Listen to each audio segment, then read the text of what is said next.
একটি hard disk মিনিটে প্রায় 4000-এরও বেশিবার ঘুরতে ঘুরতে আপনাকে তথ্য সরবরাহ আর সংরক্ষণের সঙ্গ দিয়ে যাচ্ছে। আপনার প্রিয় কম্পিউটারটিতে স্থায়ী মেমোরি হিসেবে যে হার্ড ডিস্ক ড্রাইভ ব্যবহার করেন তার মধ্যে কি এমন ঘটে যেটা আপনার এলাকার একটি লাইব্রেরির চেয়েও কয়েক হাজার গুণ বেশি তথ্য ধারণ করতে পারে অনায়াসেই? আর ঘোরার সাথেই বা তথ্য জমা হওয়ার কী সম্পর্ক, এসব বিস্তারিত জানাবো আমাদের আজকের এই ভিডিওটিতে। দর্শক, আপনি আমাদের চ্যানেলে নতুন হয়ে থাকলে নিয়মিত এরকম মজার এবং তথ্যবহুল ভিডিও পেতে আমাদের চ্যানেলটি সাবস্ক্রাইব করে নোটিফিকেশন বাটনটি অন করে রাখুন। কি থাকে একটি হার্ড ডিস্কে? হার্ড ডিস্ক কথাটা থেকেই বোঝা যাচ্ছে ডিস্ক বা চাকতি জাতীয় কিছু সম্পর্ক আছে।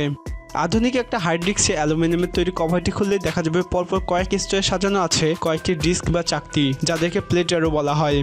প্রত্যেকটি চাকতি খুব পাতলা হয়ে থাকে। এসব চাকতির সংখ্যা হার্ড ডিস্কের মোট ধারণ ক্ষমতা নির্ধারণ করে। আর নামের সাথে বৈশিষ্ট্যের আছে মিল, কারণ চাকতিগুলো বেশ শক্ত।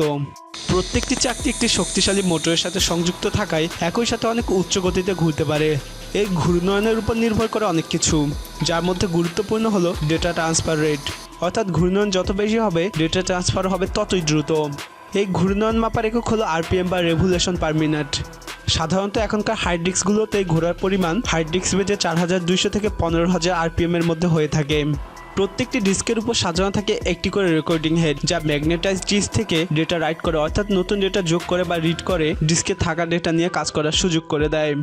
আরেকটি বিষয় হলো ডিস্কের উভয় প্রান্তেই কিন্তু ডেটা সংরক্ষণ করা যায়। সেক্ষেত্রে ডিস্কের উভয় পাশেই থাকে রেকর্ডিং হেডটি।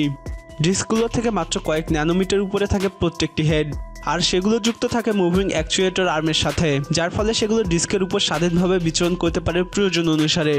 এই হেডের কাজ হলো তড়িৎ প্রবাহকে চৌম্বক ক্ষেত্রে রূপান্তর করা অথবা তার বিপরীতটা করা, অর্থাৎ চৌম্বক ক্ষেত্রকে তড়িৎ প্রবাহে রূপান্তর করা। আর এর ভিতরে আরও একটি গুরুত্বপূর্ণ অংশ হলো প্রোগ্রাম করা চিপযুক্ত সার্কিট বোর্ড, যাতে বলে দেওয়া থাকে কিভাবে কি করতে হবে, কোন নির্দেশ অনুযায়ী কখন কি করতে হবে, এরকম মেশিনের ভাষায় নানা নির্দেশনা। কিন্তু এত সব যন্ত্রপাতি দিয়ে ডেটা নিয়ে কাজ করা হয় কিভাবে? ডিস্কগুলো সাধারণত গ্লাস বা অ্যালুমিনিয়ামের তৈরি, আর তাতে প্রলেপ দেওয়া থাকে এমন পদার্থের যেগুলোর চৌম্বকত্ব ধর্ম আছে। এগুলোকে বলা হয় মাইক্রোস্কোপিক ম্যাগনেটাইজড মেটাল গ্রেইনস।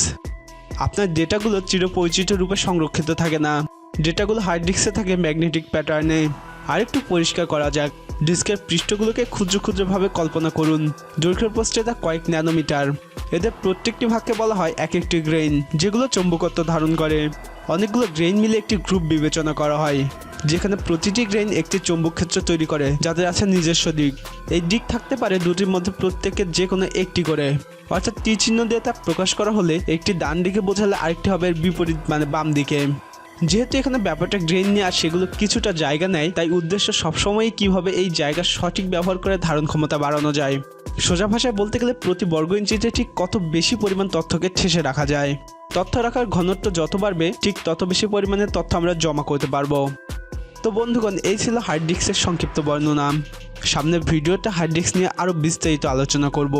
এই ভিডিওটি বানাতে আমাদের সময় লাগে ঘন্টার পর ঘন্টা, কিন্তু আপনার একটি লাইক দিতে সময় লাগে মাত্র 1 সেকেন্ড। হার্ড ডিস্ক নিয়ে আপনার কোনো প্রশ্ন থাকলে তা কমেন্ট করে আমাদের জানান।